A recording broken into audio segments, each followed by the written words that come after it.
এই পৃথিবী একদিন ধ্বংস হবে আসমান জমিন সবকিছু।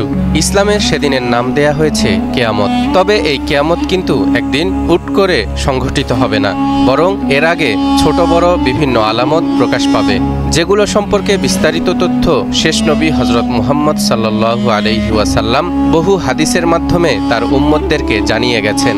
তবে একটি মাত্র আলামতের কথা মহান আল্লাহ তাআলা পবিত্র কোরআনে উল্লেখ করেছেন, আর তা হলো ইয়াজুজ মাজুজ।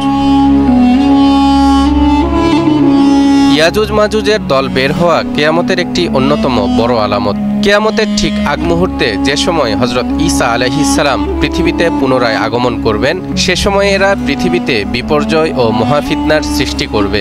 এখন যেই প্রাচীরের আড়ালে তারা বন্দী আছে, সেই প্রাচীর ভেঙে দলে দলে বের হয়ে মানব সমাজে এসে ব্যাপক হত্যাযজ্ঞ চালাবে এবং সামনে যা পাবে সব ভক্ষণ করবে। তাদের মোকাবিলা করার মতো কোনো শক্তি তখন থাকবে না।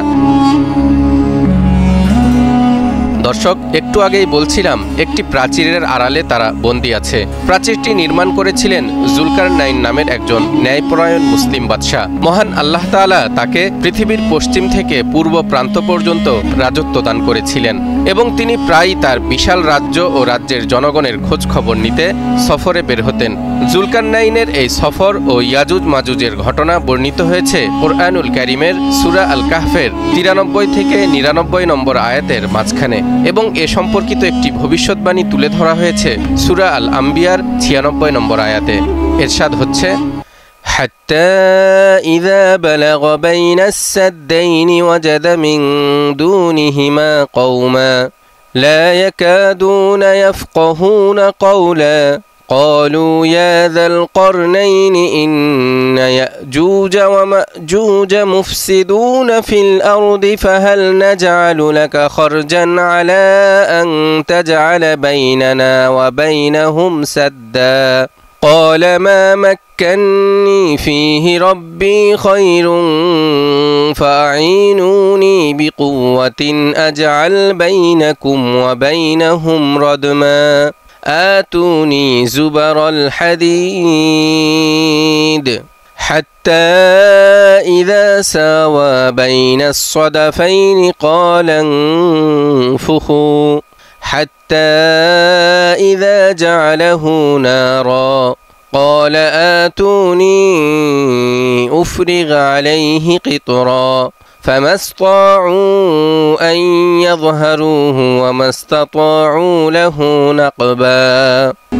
অতঃপর তিনি পথ চলতে লাগলেন। চলতে চলতে তিনি যখন দুই পাহাড়ের মধ্যবর্তী স্থানে পৌঁছলেন, তখন তথায় এমন এক জাতির সন্ধান পেলেন যারা তার কথা একেবারেই বুঝতে পারছিল না। তারা বলল, হে জুলকারনাইন, ইয়াজুজ ও মাজুজ পৃথিবীতে অশান্তি সৃষ্টি করছে। আমরা কি আপনাকে বিনিময় স্বরূপ কর প্রদান করব এ শর্তে যে আপনি আমাদের ও তাদের মাঝখানে একটি প্রাচীর নির্মাণ করে দিবেন? জুলকারনাইন বললেন, আমার প্রভু আমাকে যে ক্ষমতা দিয়েছেন তাই যথেষ্ট। তোমরা আমাকে শ্রম দিয়ে সাহায্য করো, আমি তোমাদের ও তাদের মাঝখানে একটি মজবুত প্রাচীর তৈরি করে দিব।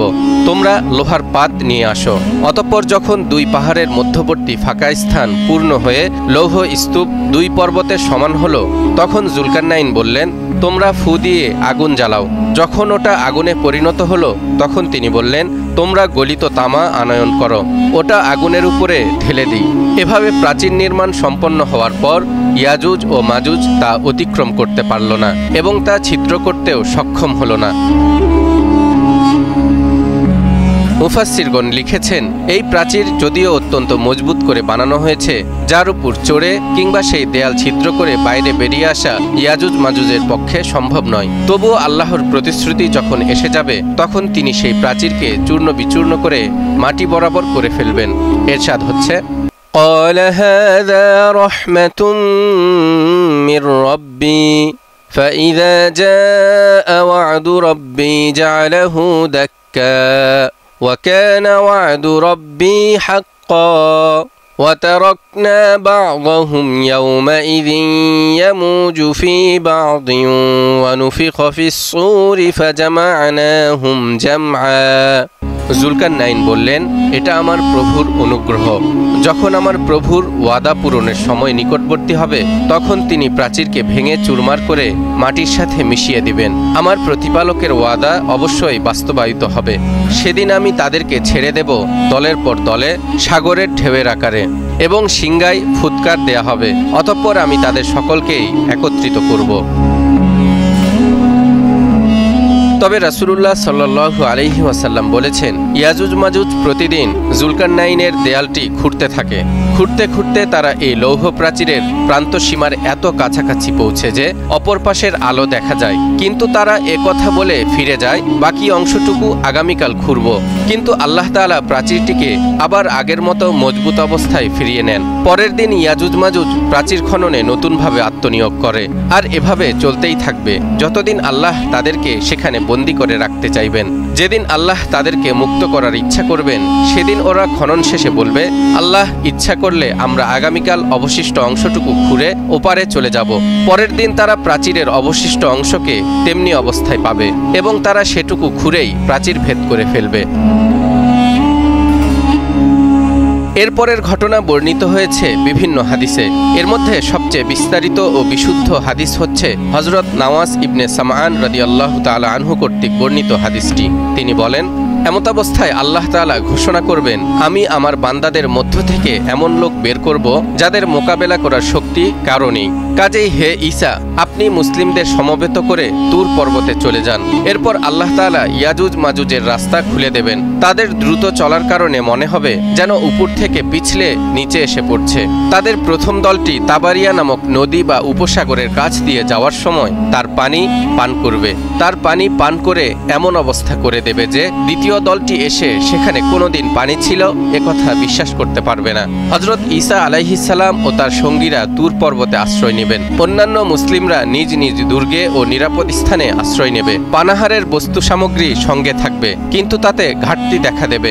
ফলে একটি গরুর মাথা 100 দিনারের চাইতেও উত্তম মনে করা হবে।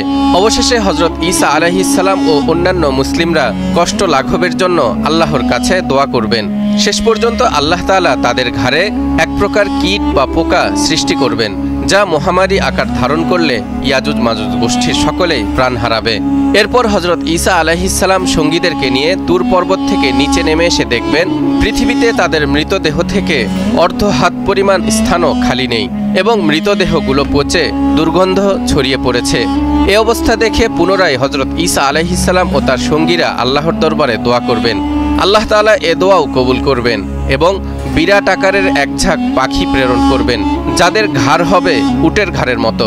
পাখিগুলো মৃতদেহগুলো উঠিয়ে আল্লাহ যেখানে ইচ্ছা করবেন সেখানে ফেলে দেবে।